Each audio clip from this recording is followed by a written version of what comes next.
বিষ্ণু বললেন খায়রুকুম মান তাআল্লামাল কুরআন ওয়া আল্লামা, তোমাদের মধ্য থেকে ওই ব্যক্তি আল্লাহর কাছে সবচাইতে বেশি সেরা যে নিজে কোরআন শিখে অন্যরে শিখায়া দেয়। আপনি কোরআন শিখলে আপনি সেরা, আবার আপনি যদি শিখায়া দেন তবেও আপনি সেরা। এজন্য কোরআন শিখানোর চেয়ে শ্রেষ্ঠ কাজ হয় না। আপনি যদি কাউরে শুধু সূরা ফাতিহাটা শিখান, কোন সূরা, ওই লোক যতবার জীবনে সূরা ফাতিহা পড়বে তার একটা পার্সেন্টেজ সওয়াব আমলনামায় আপনার আছে না নাই?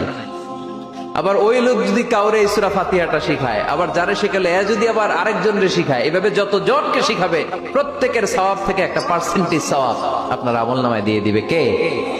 এজন্য কোরআন শিখবো, শিখাবো, শিখবো, শিখাবো। যারা কোরআন জানি না, কোরআন জেনে মরবো, no excuse will be granted that day. সেদিন কোনো অজুহাত আল্লাহ গ্রহণ করবে না। সব পারো, কোরআন পারো না কেন?